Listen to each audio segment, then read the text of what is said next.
এসেছে তরুণী বিদেশি বিয়ে করে আনলো বাংলাদেশি, এগুলি এখন বাংলাদেশে চলছে। একটু উঠে গিয়ে তার সাথে ছবি উঠি, যেহেতু ইন্দোনেশিয়ান ব্রাইড। তবে আমি আর আগের মতো খাই না, এই দেখছেন বলতে বলতে তারা আবার চলে আসছে।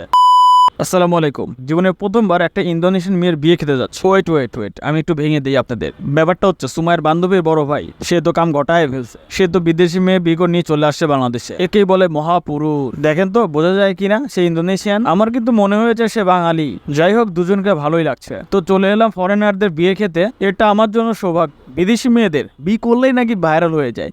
তো এই ভাইটা এখনো ভাইরাল হতে পারেনি, তাই আমি ভাইরাল করার জন্য প্রস্তুতি নিচ্ছি। সোশ্যাল মিডিয়া খুললেই প্রেমের টানে চলে এসেছে তরুণী বিদেশি বিয়ে করে আনলো বাংলাদেশি, এগুলি এখন বাংলাদেশে চলছে। এদিকে সময় বললো আমাদের একটা ছবি তুলে দাও, আমাদের ফ্যামিলির কোনো ছবি নেই একসাথে। আর আমি এমনিতে ছবি এবং ভিডিও দুটোই ভালো তুলি। পাশ থেকে আমার শাশুড়ি কি যেন বললো, কথা কানে নিলাম না। আমি মানুষটা খুব ভালো, তাই কারো কথা কানে নেই না।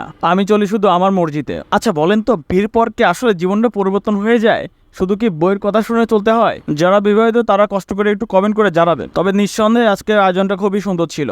বাংলাদেশের ছেলেপেলে কিন্তু এদিক থেকে খুবই অভিজ্ঞ হয়ে গেছে। তারা এখন দেশের গণ্ডি পেরিয়ে বিদেশে বিয়ে করছে। নিঃসন্দেহে এটা একটা ভালো উদ্যোগ। আমি মনে করি বাংলাদেশ সরকার এখন একটা প্রকল্প হাতে নেওয়া উচিত। প্রকল্পের গল্পটা না একটু পরেই বলতেছি। আমি আর সময় একটু উঠে গিয়ে তার সাথে ছবি উঠি, যেহেতু ইন্দোনেশিয়ান ব্রাইড।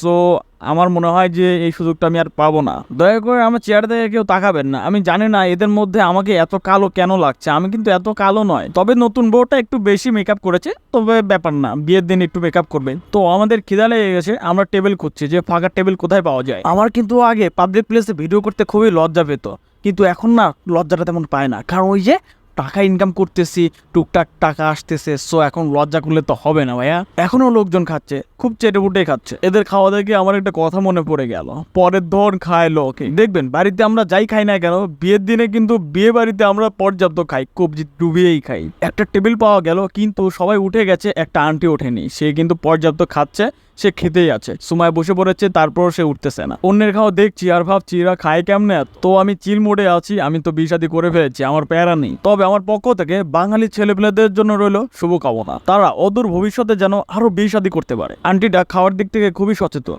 বলেছিলাম না সবাই উঠে গিয়েছে, কিন্তু আন্টি এখনো বসে খাচ্ছে। এদিকে আমার একটা খুদে ভক্ত পেয়ে গেছি, সে নাকি আমাদের ভিডিও রেগুলার দেখে। সে নিজেও একজন সেলিব্রিটি। বলতে বলতে বোরানি দিয়েছে, আনলিমিটেড বোরানি। বোরানিটা আমি টেস্ট করলাম, যাক ভালো লাগলো বোরানিটা। দেখতে পাচ্ছেন আমার হাত কেটে গিয়েছে, চোট ধরতে গিয়ে আমার হাতটা ছিলে গেছে এবং অনেক কিছু হয়েছে। ওটা গল্পটা নয় পরে বলবো। তো খাবারটা খুব ভালো ছিল, তারা দিতেই আছে।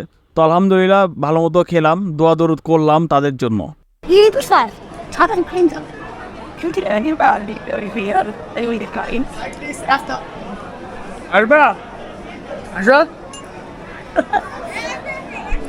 এই ছোট ছোট পোলাপানরা এসে বলতেছে, ভাইয়া আপনি কি ইউটিউবিং করেন? আপনার ফেসবুকের নাম কি, ইউটিউবের নাম কি? ওরা আমার চারপাশে গুরুগুর করতেছিল। আমি যতক্ষণ খেয়েছি ততক্ষণ আমার চারপাশেই ছিল ওরা। গরু মাংসটা খুবই টেস্ট ছিল, সেই স্বাদ। ওয়েটার ভাই তো শুধু দিতেই আছে। বলতে পারেন আজকে কবজি ডুবিয়ে খেলাম। আমার আবার বিয়ে বাড়িতে জামাই বউদের প্রতি ইন্টারেস্টেড না, আমি খাওয়ার প্রতি ইন্টারেস্টেড। সবাই ছবি তোলায় ব্যস্ত আর আমি খাওয়া নিয়ে ব্যস্ত। তবে আমি আর আগের মতো খাই না, এই দেখছেন বলতে বলতে তারা আবার চলে আসছে। এদিকে আমাদের খাওয়া দাওয়া শেষ, আমরা উঠে পড়েছি, কিন্তু আমার শালিকার এখনো খাওয়া হয়নি। অন্যরা সবাই টেবিলে বসে পড়েছে, কিন্তু সে এখন উঠবে না, তে এখন খাবে। দূর থেকে আমার শাশুড়ি দেখতেছে কি করে। আমি আর সুমাইয়া বেশি বাতাসের নিচে দাঁড়াচ্ছি, যদিও এসি চলতেছে। আর জানেন তো বাঙালিদেরকে বসতে দিলে শুতে চায়, শুতে দিলে বসতে চায়। তো যাই হোক, ঠেলে টুলে খাওয়া দাওয়া শেষ করে আমি বেরিয়ে পড়েছি। তো নিজেকে ধন্য মনে করছি, একটা ভাইরাল বিয়ে খেলাম। ভাইরাল বিয়ে এই জন্যই বলছি, সুদূর প্রবাস থেকে প্রেম করে বিয়ে করাটা চারটেখানি কথা নয়, এবং সেই বউকে বাংলাদেশে নিয়ে আসাটা এটা অনেক বড় একটা লম্বা প্রসেস।